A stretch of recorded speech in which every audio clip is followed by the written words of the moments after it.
Hey guys, my name is Gustafon, and I have noticed there is not a ton of Pixel Dungeon content on YouTube, and I'm hoping to be able to change that a little bit. So here I've got a recording of a duelist run that I did, and without further ado, let's go ahead and start it up.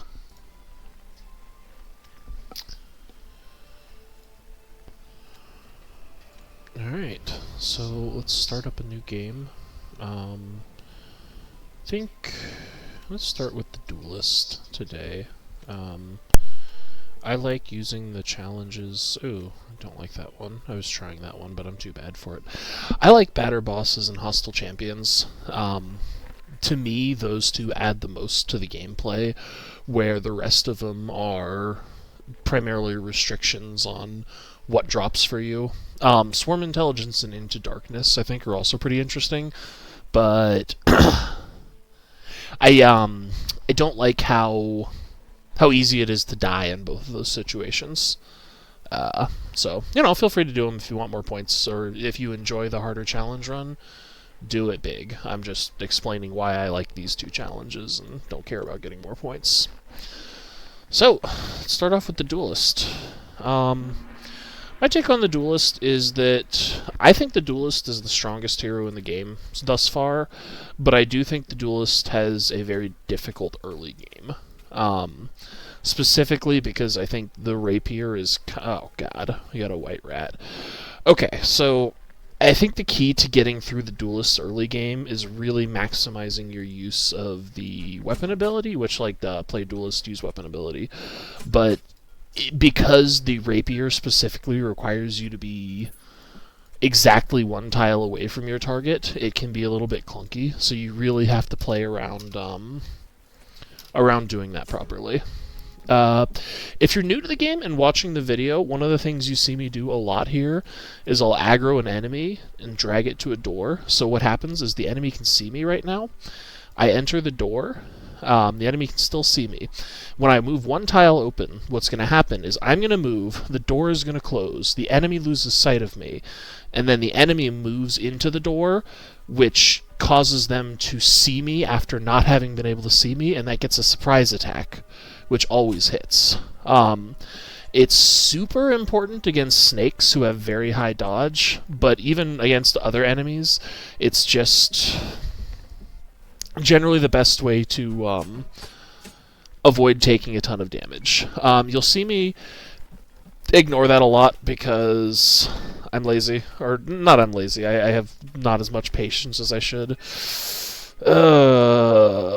Giant rat. Okay, so, nope, never mind, we're not going to do a... So we could have vision kited him around that little bit of brush if I walked right, but I didn't.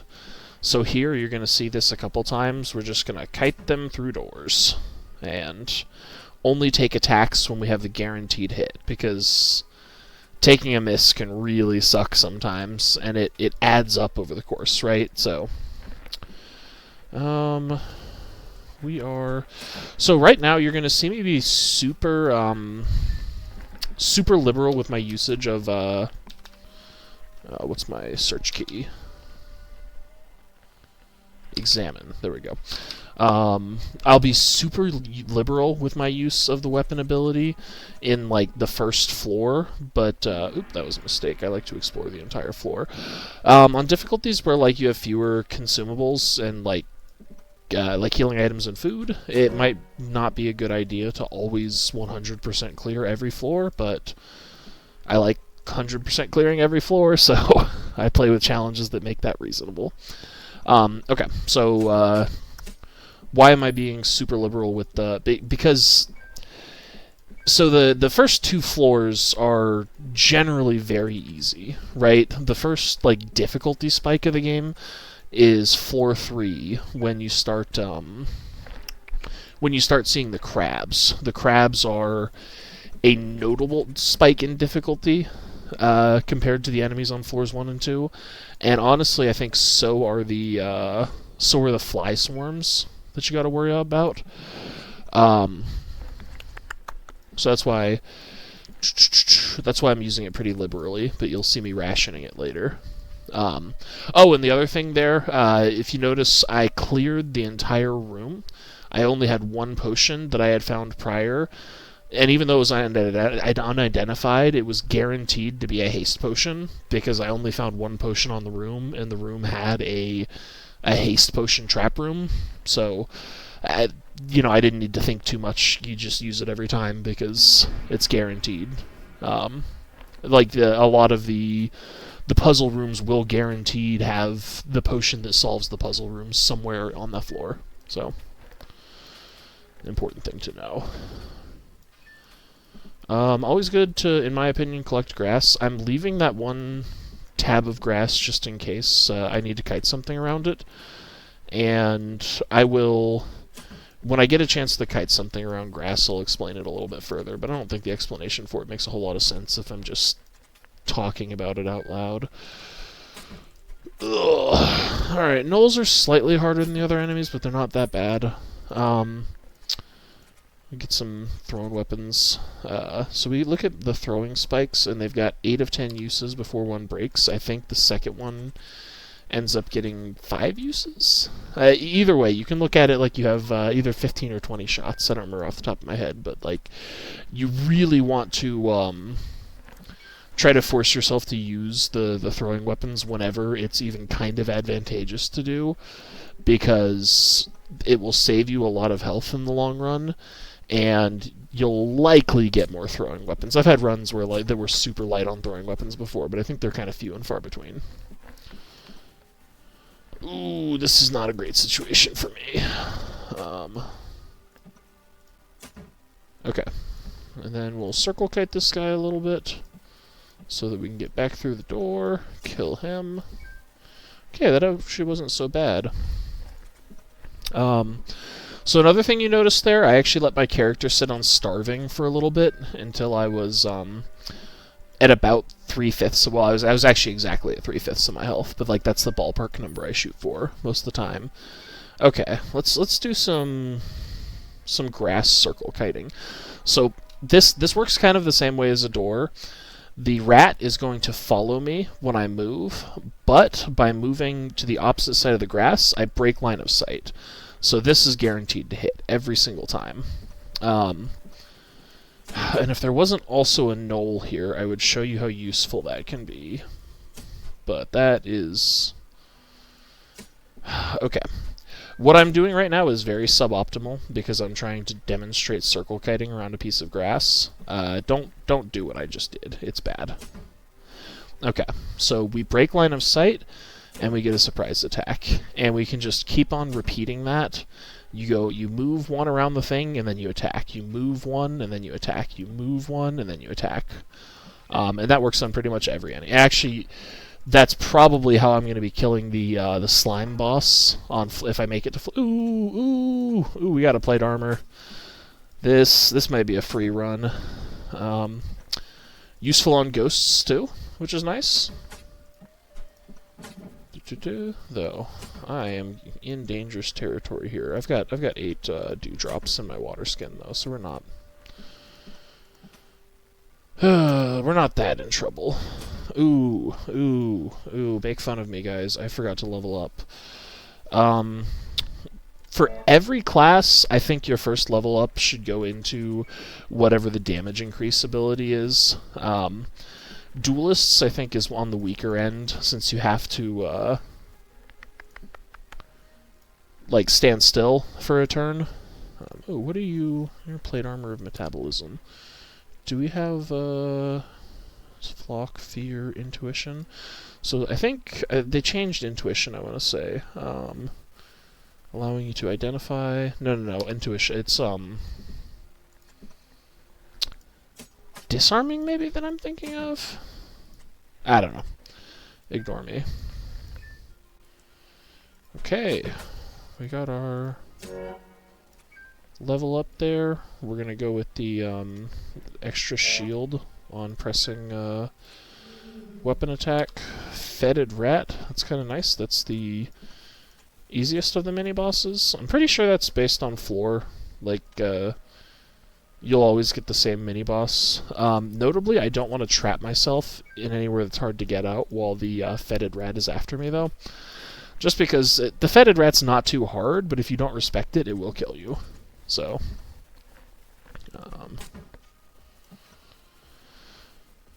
there he goes.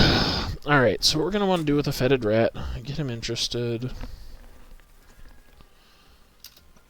take some damage, and then you never want to stand still, because you always want to escape the fetid rat's poison cloud, and then ideally you also want to fight him in water that you can kite him through, to clear the caustic debuff. You notice that I got hit by caustic damage a couple times that fight, but it never stuck on me because I was in the water. So that's how you want to handle that fight. Here, normally, I think getting the armor is better. And actually, in this case, I kind of still think getting the armor is better because the hand axe is on the weaker end of the 12th strength weapons, and it's going to be a while before I can equip this plate armor, so we're going to go ahead and grab the mail armor and hope for... oh my god, a +3 mail armor. Yeah, this run is free. Like, if I lose this, I am going to be very embarrassed. The amount that an early game enchanted armor that you didn't have to spend scrolls on increases your win chance is insane. So I don't like that we've gotten so many albino rats there. Ooh, that's a null. Albino rats can be... they're not actually that bad if you only ever hit them when you're surprise attacking, but they're an enemy where if you just try to stand and deliver, then they will bleed you to death. And it will be your fault for letting it happen. So don't let them bleed you to death. Let's see. I'm starving again, but I'm only missing 8 HP. So we're gonna hold on to that piece of food for a little bit. So I took I pressed the space bar, a wait action there, to trigger my patient strike, and also put me in range of hitting him with the weapon ability. Good lord. The game is really making me work for this free run. Like, I'm telling you guys, as soon as I find the strength potion, I'm actually gonna eat a little bit earlier than normal here, just because I really think this is the only part of my run where I could possibly lose it. Get that key.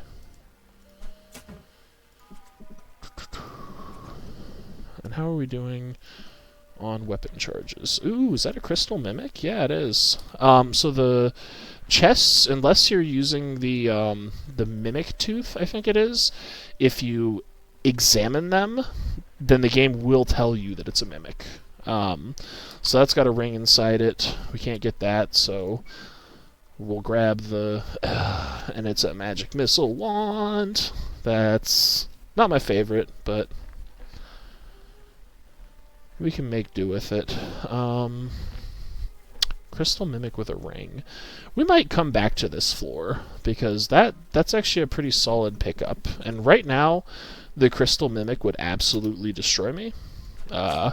If I could even catch it. I think their AI is coded to run away very quickly and like position swap with the player if the player tries to block it.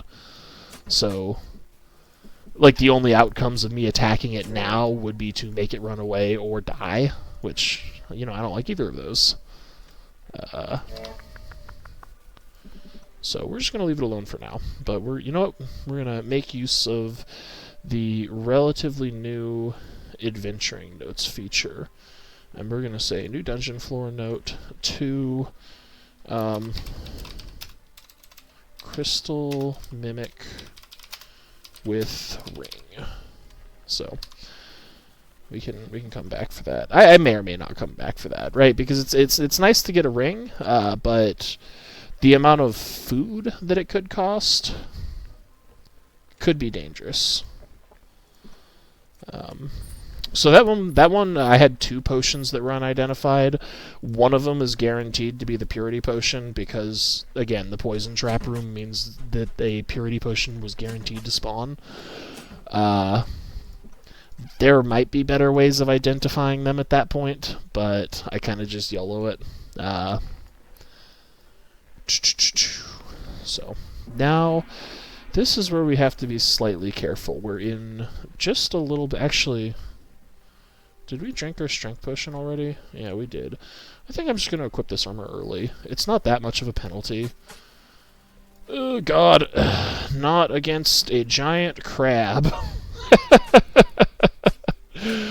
So, like, you'll notice that most of these hits I'm taking are 0 just because of how insanely powerful a, that's not what I wanted. An early game +3 is. Oop. So, like, it doesn't even matter, really, that the gnolls are moving faster than me, because 0, 0, 0, 0. Armor lets you play real sloppy, which is nice, because playing real sloppy is chill, in my opinion. You know, it's fun sometimes to do the, like the hyper. This strategy of using armor that's the slightly too weak to wear is especially effective against flies, because their base damage is so low. Let's go ahead and use this stylus to make space. We got thorns, so that's one of the highest quality enchants. And then Beaster Potion here, that's interesting. So the Fly Swarm dropped the Beaster Potion. Fly Swarms are only capable of dropping healing potions. So that means that I know that the Beaster Potion... Oh, God, I hope I'm pronouncing that correctly. I'm going to be real embarrassed when someone in the comments is like, hey, you don't know how to pronounce words. But I do know for a fact that that's a healing potion. I don't need it right now, so I'm not going to drink it to confirm. But if you see, if I click on it now, it will show that it has the note healing, and then the first time I need a healing potion, I'll just be able to drink that potion, quote-unquote, blind. And get what I need from it. That was the thorns proccing on that rat. Also, it's amusing. I spent a lot of time talking about how I was going to kite everything and avoid taking as much damage as possible, but then I got a +3 armor, and nothing matters anymore, so that's... Oh boy, that's quite a few potions. Okay, so we know Beaster's healing. I don't remember if I got the green potion on this floor or not. I think I did. Yeah. Normally those alarm traps are dangerous, but like given that my strategy right now is have big enough armor to tank everything forever, it kind of just makes the floor faster to... Ooh. And hopefully that works. No, it doesn't. Oh well. What is that? Oh, that's a flock trap. We could, I actually don't need to find a levitation potion. So okay, so that trap room means that either the jade potion, this silver potion, or some potion in the blackness is a levitation potion, likely. But I think... Yeah, we're going to do a little bit of science here. So I'm going to throw my spike at that flock trap. And we will see if it cleared the... No, it did not clear the... Oh, well. Alright. Well, we're just going to start trying potions. Oh, that was not what I wanted, but I'm very glad that I identified the paralysis potion before it could really hurt me that bad. Okay, so there's a rage crab. Fuck everything about that. Ooh, we've got a demonic altar too.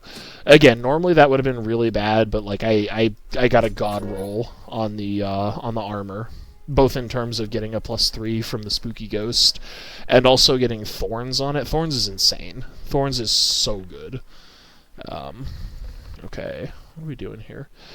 I personally like as the duelist. So I think all of these talents are of roughly the same power level to the point that you can upgrade them. You can put in upgrades however you think is correct. I really like the immediately weapon identify one, just because the duelist is so weapon based and it's convenient to have, I think. Whereas the shielding and the damage from Patient Strike and Aggressive Barrier both fall off really quickly as you get further into the game. I might have ruined my chance to trigger that altar because I wasn't paying attention and I was talking instead of... Okay, yeah. So again, this could normally be a little bit dangerous and you could take a lot of damage, but honestly, at this point, I'm more concerned about... Yeah, he's gonna kill himself on my thorn. Okay, the fly swarm will let us do it. That's good. So with these altar rooms, you just want to drag enemies to die anywhere on these 9 squares. Oh, we got another healing potion. Yeah, this run is free. It's so free. Why did the other fly run away? I'm also I'm spending a little bit more time on floors than I might if my resources were constrained, because again, like, the armor's so good that I have so many healing resources to include the food that I have that I'm just not even remotely worried about running out. So I'm fine to be extra greedy and run around starving for a little bit. I wish that knoll followed too. Okay. Oh, I saw you. There we go. Okay, now just don't die to my thorns. That's all I'm asking of you. Okay, good. Now you can die to my thorns. We're gonna get a displacing katana. That's sick. And we are out of inventory space. So what are we gonna do? We're gonna throw some crap down the. So if you throw an item into a chasm, it will just appear somewhere on the floor below, which can be really useful for maintaining inventory space in the first couple of levels without losing items that you could possibly be selling. Okay, what do we got? Now I'm thinking that the blue potion is probably levitation, because neither of the other two were, and the room is cleared now. So we're going to go try to pick up. Yep, there we go. Okay, so I did technically make a little mistake there. I absolutely should have taken off the armor that I'm not strong enough to use properly yet, because that slows down my movement, and I would not want to lose turns of levitation to that. But because that's a very short version of the trap room, it didn't matter that much. Here's a cool trick. We got a frost trap there that we can use to our advantage. We can throw mystery meat such that it gets frozen, and that changes it into frozen carpaccio, which works. I think it gives you like half satiety when you eat it, but it also has a chance to like heal you or give you some random buff potion effect. It's basically strictly better mystery meat, and it's also strictly better than cooking your mystery meat with fire or with an alchemy pot. So you always want to chill your meat if you can, because the here, I'll eat one now. And I didn't get a bonus effect this time, but I actually did get a bonus effect there. I just didn't notice it. If you watch, I healed for 10 hit points after eating that carpaccio, so I just didn't notice it while I was recording. All right, back to the video. That's okay. Is that my... No, it's a mind vision potion. So here we're being very careful to only move on the features that can't possibly be a fire trap, i.e. the things that are already burned or the spent fire traps. We could use Examine to like find the location of all the fire traps definitively, but I don't really think that's worth my time, so I'm not going to. Kill everything here. Man, I'm almost upset that this run, you know, I'm like, hey, I'm gonna record a video, I'll start a new run, and then I immediately get the god roll because now I'm not really showing you anything to learn from.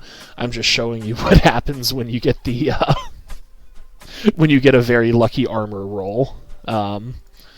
Everything I said earlier about like kiting being important or HP management being important now has a grain of salt attached to it, where it's like, yes, HP management is important, but not for you because you have +3 mail armor. I cannot overstate just how good it is to get that early game because of the amount of consumables that will save you over the course of the game. Which also means that I don't really have to pay a ton of attention to doing things optimally or safe. At least not yet. Realistically, once we get to, I think floor 16 is when it kind of starts to get difficult, even with decent gear. And the demon halls, obviously, are... Oh, what is that? Festive holiday. Is that food? Sick. That gives me extra wand charge. I should know if my wands are cursed or not. So the magic missile's not cursed. And then we'll test this one when we're not shooting at water. That's not cursed either. Sick. Again, this is super lazy and bad practice. It's bad that I killed the fly over the pit there, because if that fly dropped a healing potion, it would have shattered at the bottom of the next floor. That's an optimization you could do if you're in a position where you need to optimize. Okay, so we got the potion of strength. Okay, first things first, let's see. Oh, these are pretty decent. Oh, no, that's not what I want. So let's turn a seed into energy, and then let's see what trinket we roll. And we've got parchment scrap. I think the parchment scrap is overpowered. To the point that... So it's gonna cost us 10 energy to upgrade the parchment scrap, so we're gonna go through and we're gonna say healing potions. Don't need them. I've got overpowered armor. Mind vision, don't need it. Purity, don't need it. So now we've got a bunch of energy. We're going to upgrade our parchment scrap. So we've got enchantments and glyphs are 7 times as common, and curses are 1 times as common. So already we've upgraded to the point that the parchment scrap is only benefit. And I think it's actually worth it to just donkey roll all of your consumables on this. I don't want to use my upgrades, obviously, but I mean, we're gonna turn all of our scrolls. Retribution, sure. The only thing we're gonna be sad is if we hit a transmutation scroll. Those kind of suck to lose, but none of those scrolls matter, and then we'll crack some... So I used to primarily sacrifice runestones and seeds for energy, but a semi-recent update changed it so that energizing a scroll or a potion also identifies that scroll or potion. So I tend to think that that's a very worthwhile thing to do, because you get benefit out of it, both in the energy you get, and also it means you don't have to possibly waste a potion or scroll trying to identify it, right? So now we've got a +3 parchment. It means curses on weapons and armor just don't happen anymore, which is insane, because it means I can try on anything. And enchantments or glyphs are 10 times as common. So this is just a god run in every way. I almost might have to redo the duelist run if there's like any interest in the community for this content, because right now I'm kind of just showing you a free roll, which is fun. It's certainly fun. Okay, well, we have a wand of regrowth, so I don't need to find the perfect. Okay, so this tuft of grass is very important. It's very important because I can get to all 4 tiles adjacent to it and run circles around it. And that is going to be super important for goo. So, one thing to do here, if he never triggers his regeneration, you get a an achievement. I probably should have equipped the quarterstaff too before I did this, but again, +3 armor, who gives a shit? So what we're going to do is we're just going to circle kite him, and this is especially important against the goo, because you'll notice that his explosion is about to hit every square except the square he can't see, which is conveniently what I want to do anyway, because I want to get surprise attacks off on him. So this fight becomes nearly trivial. The only thing to worry about is like this situation here where we needed to... Oh, that's annoying. So every once in a while you'll need to go grab some water to clear off the debuff, but that's pretty much it. Other than that, very simple fight. If you have something to circle kite the boss around. And obviously this would go better if I had something better than like the base rapier, which is a bummer that I didn't get anything. Or I could possibly be using the quarterstaff, I guess. I don't know. Oh, you know what? We cracked both of our healing potions into energy, didn't we? So we're actually going to be a little bit more conservative. We lost our grass, which could be a huge problem, but it's not specifically because, you know, we're actually, while he's rooted, we're going to do that. And we actually screwed that up there. We took an explosion hit we shouldn't have, so we're not going to get... We're going to lose some points on the ticker at the end of the game, and we're also not getting the achievement this run. Oh well. Grab that time bubble, because why not? The only thing left we care about in this room is we're slightly interested in finding the Rat King's hideout. So you notice here how the walkway seems to randomly extend here despite having no door connected to it. That's a tell that there might have been a secret door here. That's why it was so easy. And it doesn't always spawn this way, but when it does spawn this way, you can basically find the Rat King lair for free. You could also use a Mind Vision potion works, as well as, you know, a Scroll of Magic Mapping or any of the exotic versions of those two. But this is just a nice bit of gold before you get to the first shop. You can talk to the Rat King. He says, I'm not sleeping. He talks a little bit, and then you keep on talking to him. He'll run away. If you bring the crown from the Dwarf King to the rat, he'll give you a special Rat Mogrify option instead of whatever your armor ability would have been from the crown. I don't like it very much, so I don't play it, but if you're interested in it, then know that that exists. Okay, so... Oh, and I screwed up. Okay, so we're gonna pretend I did this right. So this is something to know before you enter floor 6. Right now, I've got two different kinds of scrolls, one kind of potion, and 1, 2, 3, 4 kinds of ranged weapons. So when I go upstairs, the bag is guaranteed to be the ranged weapon slot.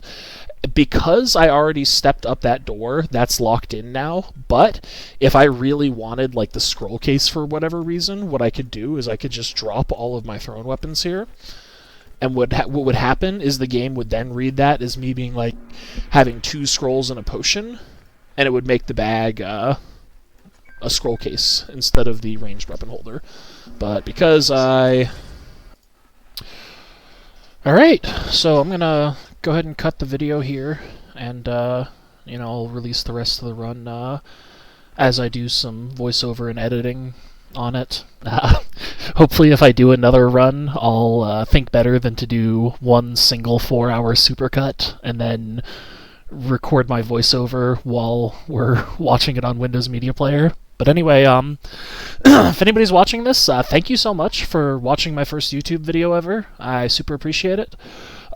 If you have any questions or comments, you know, feel free to leave them in the comments. And if there's anything you would like to see in future content, like if you guys want to see a specific class next or a specific build, or, you know, to try for a specific weapon or something like that, then let me know. You know, the next couple of videos are going to be the rest of this run, but I haven't recorded anything for another run, so if anybody's watching and you want to vote, then I will try to do stuff you guys want to see. So yeah, thanks so much. Hope you guys enjoyed the video, and I'll see you next time.